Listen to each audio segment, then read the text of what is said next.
Hey, this is Brian from Have Mercy, and I'm hanging out with Rob on Punkvideosrock. Third album.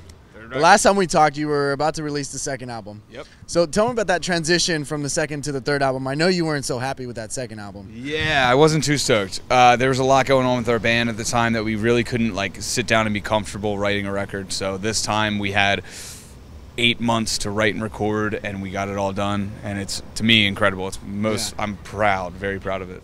So with all the situations that happened with the band, did it feel like starting over again, since this time around you were in the studio practically by yourself? Yeah, I mean, it was definitely different. I've always been like the dude steering the ship of Have Mercy, but this time it was definitely like a shock to have the entire record in my hands and, like, you know, really taking care of everything. It was cool.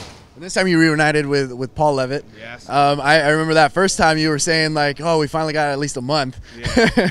So this time you got 7 full months on it, and you focused on it. There was no touring in between. So how much better was that opportunity for you? I mean, it was great. We had a lot of time to sit on songs and a lot of time to ditch songs that we knew weren't going to be good. I love working with Paul.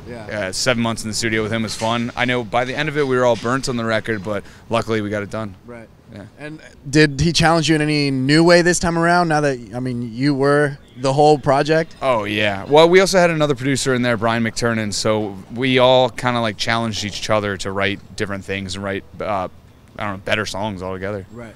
Now, this time around, like, how did you challenge yourself? Maybe in the writing process, or maybe the vocalizing? Like, your voice just gets better and better every record. So, I mean, what did you do this time around to challenge yourself some more? I don't know. I feel like I wrote a lot of hooks that I wouldn't normally write. Like, a lot of the lyrical content isn't what it used to be. It's not all teen angst, and I don't know. It was kind of like a growing up record for me. Yeah. It was definitely like finding my own place in the scene.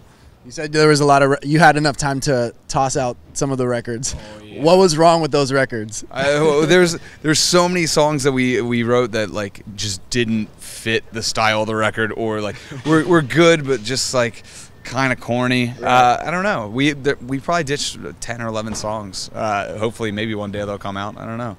So the songs that we've heard so far, how many different reconstructions did they really go to? Oh, did you really dissect this record this time around? Yeah, every song probably had about 4 or 5 different versions, and like we kept going back and restructuring things and redoing courses or verses, and God, we had so many different versions. It was insane. So out of the entire record, I really like Coexist. Tell me a little bit about that track, and you know, what was it about that track that you not only put it on the record, but it was also one of the singles that was released? Yeah, I always thought that song was like really strong. The chorus was had a good build, sounded really huge. It sounded like an old Have Mercy song, just written a lot better and smarter. I don't know. And smarter. Yeah, I mean, we were like, when we first started out, like, we were bad songwriters, but we got lucky, like super lucky. Yeah. And now when we went and do this most recent record, we really learned how to structure songs and how to, like, why one part means so much next to another. Like, I don't know. I love Coexist. I think it was one of the best songs. Yeah. Now, as you mentioned right now, like, you learned to pretty much become better writers. How did you really learn to write? Is it just a lot of trial and error? Is it a lot of reading that you guys started doing? Is it a lot of, you know, people that kind of helped you guys out with writing? Like, how did that really work?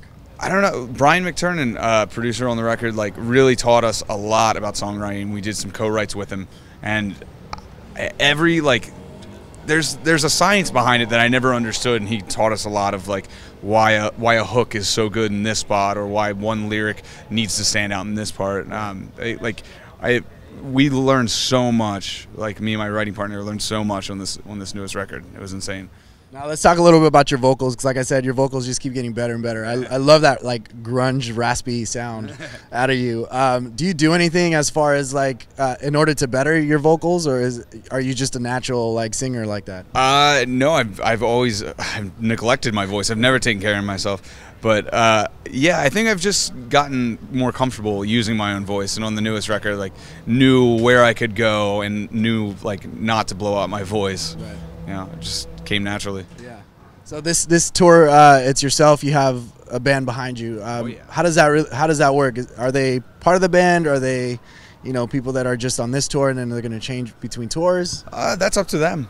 I mean, hopefully they decide to stick around. There are a bunch of great guys from different bands that I've toured with in the past, and I don't know if I'm looking to make a solid lineup again, but you know, I'd like these guys to keep touring with Have Mercy. They're great. Yeah. They're solid musicians. Now, with everything that happened, what made you still stick with Have Mercy? Because I mean, anyone else might have like thought twice about pursuing this on their own. Yeah, I thought twice. I thought a few times. I don't know. The fans really made me want to keep doing it, and like seeing everybody's response and getting excited that new music was coming, and then we announced a tour. Like, I don't know, definitely lit a fire, and like I was ready to get back on the road and keep doing it. Yeah. Yeah. Now that the album's out, can we expect some more tours after this tour with Real Friends? Yeah, we have an entire year booked, and more every day. Like new shows and festivals and stuff are popping up, so we got a lot coming. Nice. We're booked throughout the whole year. So those that haven't heard of Have Mercy or maybe are still around but haven't heard the new album yet, which would be kind of weird if you're still around.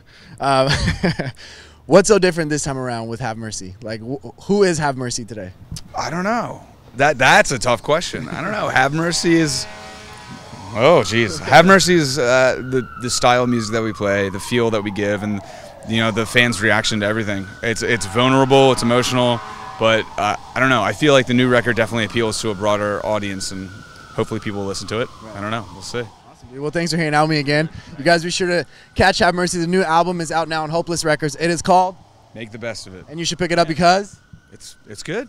Thanks for watching here on Punk Videos Rock.